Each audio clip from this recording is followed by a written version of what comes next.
ഇന്ന് നമ്മൾ ബട്ടർ ചിക്കനാണ് ഉണ്ടാക്കാൻ പോകുന്നത്. കഴുകി വൃത്തിയാക്കിയ ചിക്കനിലോട്ട് ആദ്യം നമ്മൾ ഇച്ചിരി തൈരൊഴിച്ചു, മുളക് പൊടി ഇട്ടു, അതിനുശേഷം ഗരം മസാല ഇട്ടു, അത് കഴിഞ്ഞ് ജീരകപ്പൊടിയൂടെ ഇട്ടിട്ട് ഇച്ചിരി നാരങ്ങാനീരും ഇട്ട് നന്നായിട്ട് അങ്ങോട്ട് ഇളക്കി മാരിനേറ്റ് ചെയ്ത് വെക്കാൻ പോകണേ.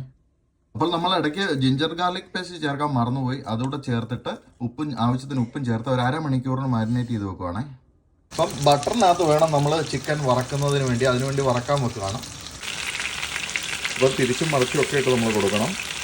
ചിക്കൻ വറുത്ത ബട്ടറിലോട്ട് നമ്മൾ ഉള്ളി വഴറ്റുന്നതിന് വേണ്ടി പോകണം.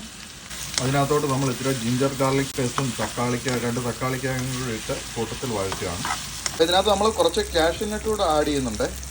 മഞ്ഞൾപ്പൊടി, മല്ലിപ്പൊടി, മുളക് പൊടി, ഗരം മസാല, ഇത്തിരി ജീരകപ്പൊടിയൂടെ ചേർത്ത് നന്നായിട്ട് ഇളക്കുക. ആവശ്യത്തിന് വെള്ളമൊക്കെ ചേർത്ത് നമ്മൾ ഇളക്കുകയാണ്. പിന്നെ ഇത് തണുത്തതിന് ശേഷം നമ്മളൊരു മിക്സിയിലിട്ട് ഇത് അരച്ചെടുക്കാൻ പോവാണ്. അപ്പം വറുത്ത് വെച്ച ചിക്കൻ നമ്മൾ ഗ്രേവിയിലോട്ട് ഇടുകയാണ്.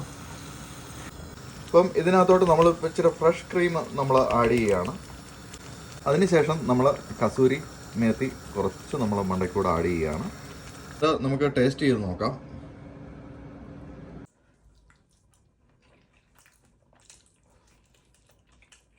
ഇത് പൊറോട്ട, ചപ്പാത്തി, ഫ്രൈഡ് റൈസ് എന്തിൻ്റെ കൂടെ വേണേലും കഴിക്കാം.